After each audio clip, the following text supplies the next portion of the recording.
தெலுங்கு நடிகர் விஜய் தேவாரகொண்டா ரொம்ப யங் சாமிங்கான ஒரு நடிகர். அவரோட லாஸ்ட் படம் குஷி வந்து ஒரு 4 லாங்குவேஜில் வெளியாகி சூப்பர் ஹிட் ஆச்சுது. அப்படி ஒரு பேரை வாங்கி வச்சிருக்காரு யூத்து மத்தியில்.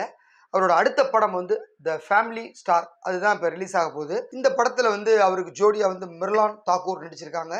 இவங்க ஏற்கனவே சீதாராமம் அப்படிங்கிற படம் மூலியமா எல்லார் மனதிலையும் இடம் பிடிச்சவங்க. ஸோ இந்த படம் வந்து ஏப்ரல் 5ஆம் தேதி ரிலீஸ் ஆக போகுது. இந்த படத்தை வந்து வாரிசு படத்தை தயாரித்த தில்ராஜு ப்ரொடியூஸ் பண்ணியிருக்காரு. பரசுராம் பொட்லா டைரக்ட் பண்ணியிருக்காரு. இவர் ஏற்கனவே விஜய் தேவரகொண்டா, ராஷ்மிகா நடித்த கீதா கோவிந்தம் படத்தை டைரக்ட் பண்ணவர். அந்த படம் வந்து தமிழ் அண்ட் தெலுங்குல அப்படி ஒரு ஹிட் கொடுத்த படம். ஸோ அதே டீம் திருப்பியும் இந்த படத்தில் ஜாயின் பண்ணியிருக்காங்க. என்ன இதில் வந்து ராஷ்மிகாவுக்கு பதிலாக மிர்லான் ஜாயின் பண்ணியிருக்காங்க. ஸோ இந்த படத்தினுடைய ப்ரீ ரிலீஸ் ஈவெண்ட் வந்து இன்னைக்கு சென்னையில் நடந்தது. இந்த நிகழ்ச்சியில் விஜய் தேவரகொண்டா, தில்ராஜு எல்லாம் கலந்துக்கிட்டாங்க. ஸோ அவர்கிட்ட நிறைய கேள்விகள்லாம் கேட்டாங்க ரிப்போர்ட்டர்ஸ் கிட்டலாம். எல்லாருக்கும் சிலைக்காமல் பதில் சொன்னார். ரொம்ப காமெடியாக ஜாலியாலாம் பேசிகிட்டு இருந்தார்.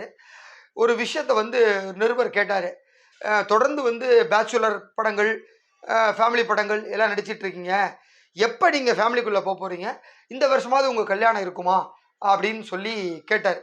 அதுக்கு வந்து விஜய் தேவரகொண்டா சொன்னது என்ன அப்படின்னா, எனக்கும் எல்லாரும் மாதிரியும் கல்யாணம் பண்ணிக்கணும், குழந்தை பெற்றுக்கணும் அப்படிங்கிற ஆசை இருக்குது. கண்டிப்பாக அது பண்ணிக்குவேன், குழந்தை பெற்றுக்குவேன். ஆனால் அது இந்த வருஷம் அப்படின்னு சொல்ல முடியாது. ஸோ அது நடக்கும் அப்படின்னு சொல்லி ஒரு இக்கோட முடிச்சிட்டாரு. உடனே அதை தொடர்ந்து அடுத்த ஒரு நிருபர் கேட்டார், உங்கள் கல்யாணம் இப்போ காதல் கல்யாணமாக இருக்குமா இல்லை வந்து அரேஞ்சு மேரேஜாக இருக்குமா அப்படின்னு கேட்ட உடனே ஸ்மைல் பண்ணிவிட்டு, இல்லை இல்லை நிச்சயமாக காதல் திருமணமாக தான் இருக்கும். அந்த காதல் மனைவிக்காக, காதலிக்காக இப்போவே என் பெற்றோர்கிட்ட சம்மதம் வாங்கிக்கிட்டேன் அப்படின்னு சொல்லி அதையும் மனுஷன் உடைச்சிட்டார். ஸோ ஏற்கனவே வந்து விஜய் தேவரகொண்டா அண்ட் ராஷ்மிகா காதல் குறித்து பல மீடியாக்கள் கிசுகிசுக்கப்பட்டு வரும் நிலையில் வந்து விஜய் தேவரகொண்டாவினுடைய அந்த பதில் வந்து கரெக்டாக அதை வந்து ப்ரூவ் பண்ணுற மாதிரி ஆயிடுச்சு. ஸோ கன்ஃபார்ம் பண்ணியிருக்கார் மனுஷன். அதாவது நான் லவ் மேரேஜ் தான் பண்ணிக்க போகிறேன், ஸோ ராஷ்மிகாவை தான் லவ் பண்ணுறேன் அப்படிங்கிறத சூசகமாக சொல்லிட்டார். என்னன்னா இன்னொருத்தர் கேட்டார், ஸோ இந்த படத்தில் வந்து ராஷ்மிகா இல்லாத உங்களுக்கு வருத்தம் இருக்கா அப்படின்னு சொல்லிட்டு. ஏன்னா முந்தைய படம் வந்து கீதா கோவிந்தமில் இதே டைரக்டர், நீங்கள், ராஷ்மிகா, சூப்பர் ஹிட்டான படம். ஸோ இந்த காம்போ திருப்பியும் சேரும்னு பார்த்தா டைரக்டரும் நீங்கள் இருக்கீங்க, ஏன் ஹீரோயின் இல்லை அப்படிங்கிறப்ப, இல்லை ஆக்சுவலாக முதல்ல அவங்க வரதான் பிளான் இருந்தது, அவங்களோட கால் ஷீட்னால இதில் வர முடியல அப்படின்னு சொல்லியிருந்தாரு. ராஷ்மிகா இல்லாதது வருத்தம் தான் அப்படின்னு சொல்லி விஜய் தேவரகொண்டா சொல்லியிருக்காரு. அடுத்து வந்து பார்த்தீங்கன்னா, இந்த கேரக்டருக்கு வந்து மிர்லானும் வந்து ஆப்டாக பண்ணியிருக்காங்க. ஸோ அவங்கள விட்டால் இதில் வேறு யாரும் பண்ணியிருக்க முடியாது அப்படிங்கிற லெவலில் அவங்களும் நடித்து கொடுத்துருக்காங்க. இந்த படத்தோட கதை வந்து ஒரு ஃபேமிலி மேன், அதாவது ஒரு காமெடி, லவ் அண்டு வந்து ஃபேமிலி ஓரியன்ட் ஒரு ட்ராமாவாக இருக்க போகுது. ஸோ வழக்கமான ஒரு படமாக இல்லாமல் டெஃபினட்டாக எல்லாரையும் எங்கேஜாக வச்சுக்கிற மாதிரியான ஒரு படம்.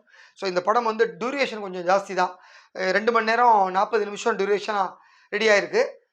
யூஏ சர்டிஃபிகேட் பண்ணியிருக்காங்க. இது சென்சாரில் ஏப்ரல் 5 ரிலீஸ் ஆக போகுது.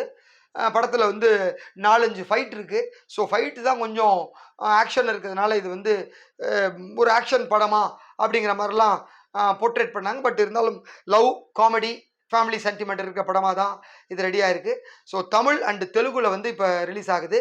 அதுக்கப்புறம் ஒரு 10 டேஸ் கழித்து ஹிந்தி அண்ட் மலையாளம் டப் பண்ண போகிறதா தில்ராஜு சொல்லியிருக்காரு. விஜய் தேவரகொண்டா முழு எனர்ஜியோட சூப்பராக ப்ரமோஷனில் இன்றைக்கி பேசினார். ஏன்னா அவர் தமிழில் அந்த குஷி படம் கொடுத்த தெம்பு, ஏற்கனவே கீத கோவிந்தம் கொடுத்த தெம்பு, அதோட மனுஷன் வந்து அடுத்தடுத்த படங்கள் வந்து சமல்டனிஸாக தமிழில் வரணும் அப்படின்னு சொல்லியிருக்காரு. நேரடி தமிழ் படங்களில் நடிப்பீங்களா அப்படின்னு சொன்னப்போ அதற்கான வாய்ப்பு வந்துட்டு இருக்கு, விரைவில் இருக்கும் அப்படின்னு சொல்லியிருக்காரு. ஸோ விஜய் தேவரகொண்டா டைரக்ட் தமிழ் ஃபிலிமில் நடிக்கிறதுக்கு அதிக வாய்ப்பு இருக்குது. ஸோ இதெல்லாம் தான் இன்றைக்கி உங்ககிட்ட நான் ஷேர் பண்ணிக்கிட்ட விஷயம். நாளை வேறு ஒரு தகவலோடு சந்திக்கிறேன். நன்றி.